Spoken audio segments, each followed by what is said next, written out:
vedare tinokuchingamidzai zvekare kune chimwe chirongwa pano paZim Facebook Secrets and Confessions. Tadzoka zvekare nemamwe mamessages. Hei zvakangoma hazvo veduwe.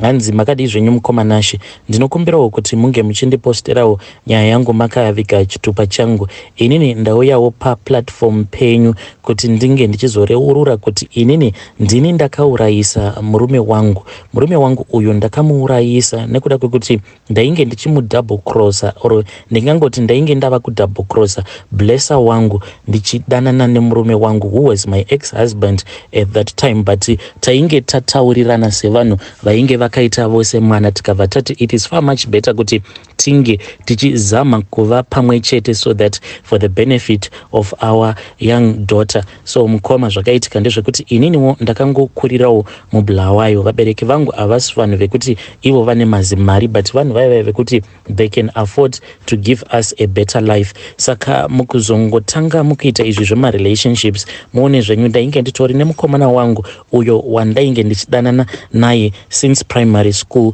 but nekudawo kwekuti ndainge ndava kudawo mari ndakabva ndazotanga kudananawo neumwe muchinda aitawo zveugarden boy kuma areas ekwedu who later became my husband. Saka iye sezvo ainge achigara achindipa mari akabva azotanga kudhimanda bonde kubva kwandiri achiti since ndichikuchengetawo chindipawo bonde. Ndokubva ndabvuma paya, but under the condition yekuti taifanira kuti tinge tichizoita bonde tichishandisa dziviriro.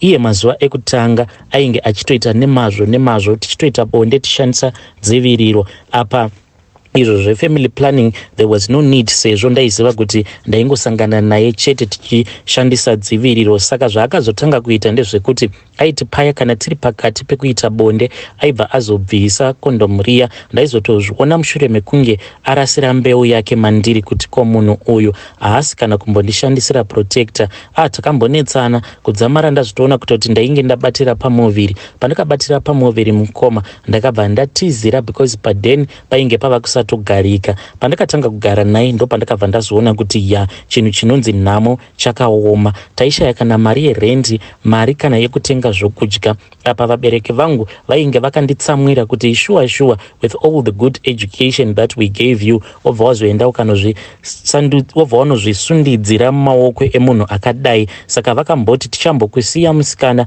kusvika paunenge wava kuti wava kuda kubatsirwa nesu ndo patichazoya tichikutora. Saka ndakangoramba ndava kugara nemurume wangu uyu, but chakandirwadza ndechekuti kubva zvandakatanga kugara naye iye akabva azotanga kundichita. Ndakubva ndazotaura nefriend yangu uyo ainge ari kuBotswana, then ndakataura naye akabva ati uya kunoku, but iye akati chimbomira nditange ndakutsvakira basa. Ndokubva ndamira paya, but akazongondifonera one day akatoti chitouya izvezvi.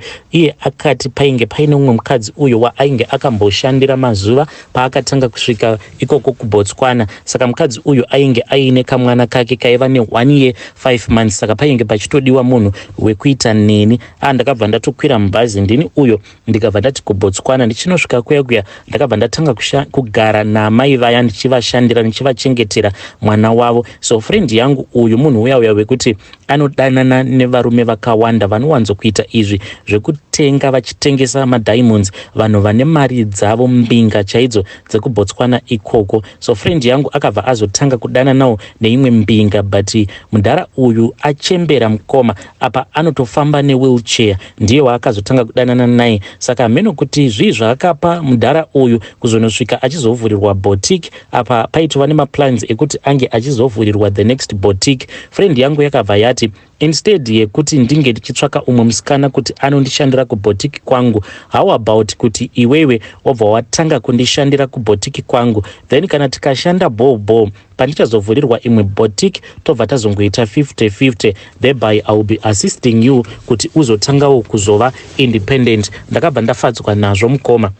Ndokubva ndatanga kushanda kuboutique kwake kuya nekuda kwemaheartbreaks ose awo andainge ndakapiwa neex-husband yangu. Ndakaita nguva refu mukoma ndisingadi kuona chinhu chinonzi munhurume, but iye manje ainge ava kutanga kundironda achingonditeverera slowly but surely, but ariko kuZim at that time ndainge ndiri pakumuignore. Saka zvakazoitika ndezvekuti chirema chiya icho chaidanana nebest friend yangu chakabva chazouya kwandiri. Ndokubva chazotanga kungocomplaina chikati shamwari yako handizivi kuti how else am I supposed to treat her, because ndinomuitira zvose zvaanoda. Tariraone kuti ndakamutengera hembe idzi dziri muboutique market dzinodhura so, yet sometimes kana ndikaenda kumba kwake anotondiignore kutoramba kutoita bonde neni. Apa iye ari kuzviziva kuti the promise that we gave each other panhau yeboutique ndeyekuti iye anofanira kuti ange achizondizvarira mwana. Apa ndakabva ndatanga kufunga kuti friend yangu yaitochiseka chirema ichi ichitoti inini manje ndizoonekwa ndava kuzvara nechirema chachembera kudai so, kana vanhu kumusha vangasandiseka, because obvious kana ndikazomuzvarira tinofanira kuti tinge tichizoenda tose kuzimu, handife ndakaita zvakapusa kudaro. Saka apa ainge achitongoti mudhara uyu ndoda kumudya kusvika apepuka, ende mudhara uyu aidyiwa mari sei nebest friend yangu. Apa best friend yangu aitora advantage yekuti mudhara uyu kutoti ange achiuya kumba kwake anototanga atomuudza kuti I am coming to your place, because anotofamba nadriver nekuda kwedisability yake. Saka aitoziva kutoti anokwanisa kutombobuda akaenda kwaanoenda, mudhara uyu nyangwe akauya haakwanise kuzofind out kuti this is what has been going on. Ndakachinzwira tsitsi chirema ichi mukoma, ndokubva ndatanga kuudza mudhara uyu zvose izvo zvandainge ndichiudzwa nefriend yangu. Dzimwe dzainge dzatova nhema, because neniwo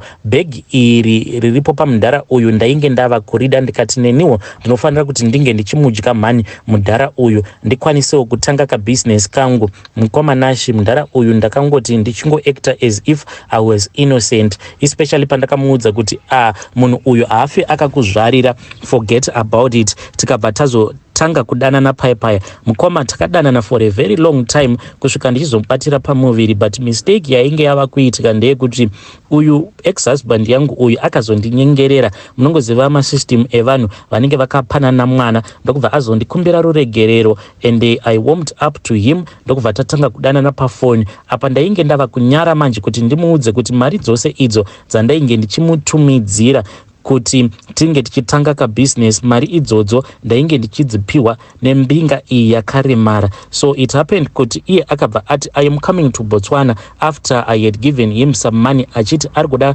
kuhodha maplumbing supplies since tainge tatanga hardware yedu inotengesa maplumbing supplies. Saka paainge ari munzira mukoma, inini ndakabva ndataura neimwe sister yangu ikabva yandipa advice yekuti ndinge ndichibvisa nhumbu. Apa nhumbu iyi yainge yava ne3 months. Zvose izvi mukoma nashi I just pretended as if pakangoitika miscarriage, but later on iyo mbinga iyi yakabva yazozviziva kuti ndo zvakaitika. Ex-husband yangu yakauya kuBotswana, ndokubva tatogara tose mukoma. Apa ainge akangomirira kuti ndinge ndichipedza maperiods angu. Aifunga kuti ndaiva kumaperiods, but kwainge kuri kutobleeda kwemunhu ainge abvisa pamuviri.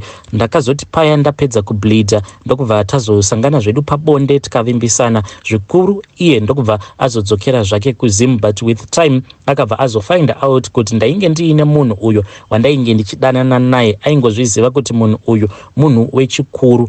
Then akazoti adzokera kuzimu, ndakangoramba ndichingorovera mudhara uyu bhegi rake, and apa ndainge ndava kurova pakuru. Ndava kuzviudza kuti kana hardware ikagara yasimukira ndobva ndazodzokera kuzimu mudhara uyu, ndobva ndaita wekutiza. Ndakabva ndazomutiza mudhara uyu, I then rejoined with my ex-husband. Sakoma nashi ndakazoenda kumusha nemurume wangu kumusha kwa gogo. Takati tasvika kuya iye akabva azongocomplaina achiti ainge arumwa nenyoka. Ndakatodanidzira macousin brothers angu vakatouya nematochi kutoti nyoka ingawanikwa. Nyoka iya yamukoma haina kana kumbogara yawanikwa. Ndokubva tazoenda kuchipatara, but kuchipatara kwainge kusina medication. Tikanzi taifanira kuti tinge tichienda kumupilo, but ndega ndakaona kuti the distance it was just too much.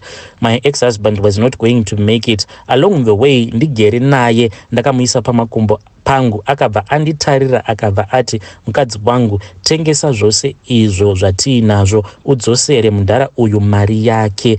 Ende ndakabva ndatoziva kuti panapa zvainge zvakaitika kuBotswana uko mushure mekunge mudhara uya afind out it had something to do with what was happening to my ex-husband, because zvakazoitika ndezvekuti soon after the miscarriage mudhara uya akabva azova very suspicious zvekuti ainge ava kungogara ari tek neni. Saka pane rimwe zuva apo paakazoya kusleep over, inini wamukoma ndakabva ndazokanganwa kuloka foni yangu ndokubva ndangobatwa nehope. Ndakati ndakabatwa nehope kudaro ndokubva azotora foni yangu akabva azosangana nematext messages, malove messages awo andainge ndichitumidzirana inini neex-husband yangu, zvekare nemamessages awo andakataura nemunin'ina wangu. These messages were about the pregnancy that I was carrying and kudya bhegi kwandainge ndichimuita mudhara uyu neabortion iyo yandakazoita. Iye aifungidzira kuti imiscarriage, zvinhu zvekuti zvakabva zvazomurwadza. Mudhara uyu akangopretenda as if everything was okay ndokubva tazoita bonde mangwana acho. Takati taita bonde mukoma, ndakabva ndafila kuti this thing that he was doing to me, it was very painful. Akangoramba achingoita bonde neni nenzira dzekuti dzainge dzichindirwadza. Ndakazoti ndatarisa kuti ndige ndichiona kuti kosikarudzi yake yava kurwadza kudai, chii chiri kuitika.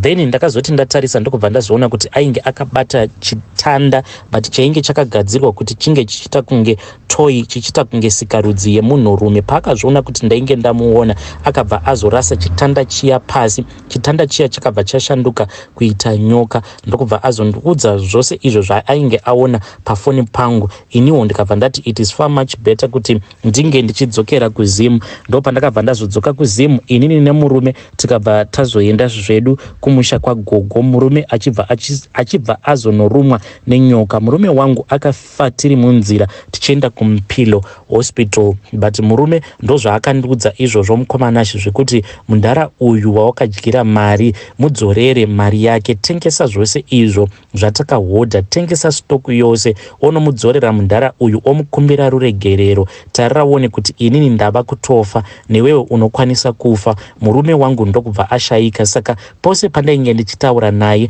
zvinhu zvose izvi, saka iye paakandiudza zvose izvi, pane imwe cousin brother yangu iyo yakazvinzwa. Cousin brother yangu uyu akabva azondiconfront about this issue. Ini ndikabva ndazomubudira pachena ndikati pandaiva kuBotswana ndo zvinhu zvandakaita izvi, zvino handichazivi kuti ndoita sei. Saka izvi ndo zvandakabva ndazoudzwa necousin brother yangu. Cousin brother yangu mukomanashi iye ari kuti hapana kana nyaya, sezvo stoku tiinayo isusu ngatichitengesai stock iyi, then kana tatengesa stock iyi, instead of us going back tichinopa murume uyu mari, ndichidzorera mari, iye akabva ati anokwanisa kumbofamba famba kana kunosvika kunana Chipinge. Akati zvivindi ndinazvo zvekunonopinda kunana Chipinge kwacho kunonzi kunopisa kunotyisa. Ndotsvaka ng'anga yekuti ng'anga iyi iwewe inobva yazokubatsira zvekuti inobva yakusimbisa kuitira kuti mishonga yemudhara uyu isazokuaffecta, because cousin brother yangu iye ari kuti this is an opportunity of a lifetime.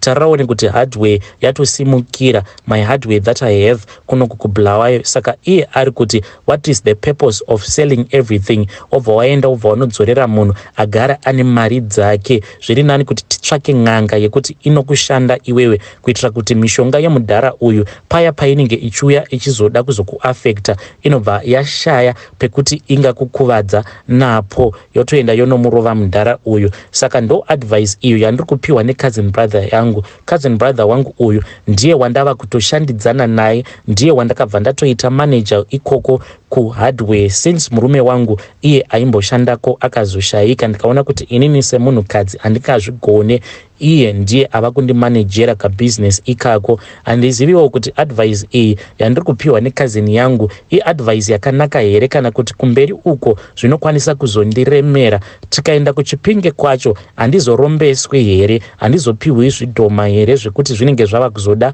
ropa mune ramangwana. Kana ari sefriend yangu, ushamwari hwangu wakabva wazoparara mushure mekunge afind out kuti ndainge ndava kudanana nablesser wake, ndikadya blesser wake mari, ndikabva ndazouya kuno kuZimbabwe, ndikabva ndazotanga chihardware changu. Saka iye akabva atongondibloka akati nezvako handichadi kunzwa kana nezvako, so I don't have any access to my former friend, and this friend of mine, she was like a sister to me. Zvinhu zvekuti zvinogara zvichingondirwadza on a daily basis. Ndichitanga kufunga ndinofunga kuti my ex-husband iko zvino ari muguva nekuda kwangu, dai ndakangosiyana naye. Apo paakazama kudzoka kwandiri, dai ndakangosiyana naye, but mukoma ndainge ndichizama kuti ndinge ndichirova shiri 2 nedombo 1, ndichizviudza kuti blessa uyu chake chete ndechekuti ange achindipa start in life. Kuzimu ndainge ndichida murume wekuti ndinge ndichizova stable, ndinge ndichizovaka naye musha,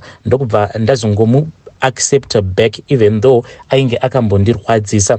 I feel so much regret, and ndinogara ndichingotya pose pandinongonzwa maconfession awo anenge aine zvipoko mukati. Hana yangu inobva yatanga kurova kuti saka chake chipoko hachizondimukiri here chikazondikuvadzawo. Please post my own story as hidden identity. Ndiri kutsvakawo advice kuti ndoita sei, ndodzokera kuBotswana here ndonodzorera munhu uyu mari yake, kana kuti ndongotozviudza kuti start ndakatopiwa, hapana pandingadzosera maranga, hapana pandingadzosera marasha kuhwange.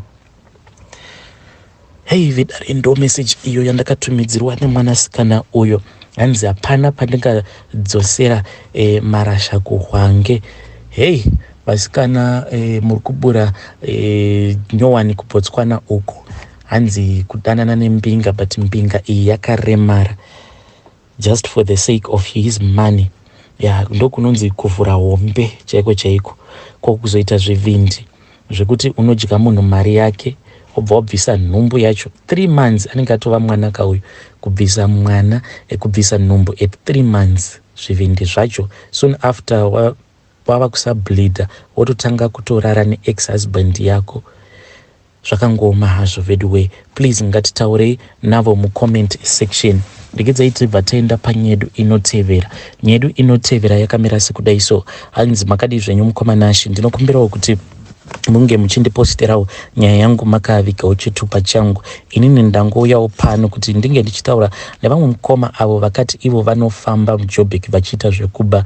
Avo mukoma avo rufu rwavo vachafa nedzimwe nzira dzekuti dzinenge dzichitonzwisa tsitsi, kana kutoiswa mataya chaiwo chaiwo vobva vatopiswa. Vanhu vemuSouth Africa vakangoziva kuti unobva kuZim, worst of all nesituation irimo muSouth Africa pari zvino yekuti maforena hachafarirwe, unokwanisa kutongopiswa dai vasiyana nazvo. Inini nyaya yandinayo mukoma ndeyasekuru vangu, hanzvadzi yaamai vangu.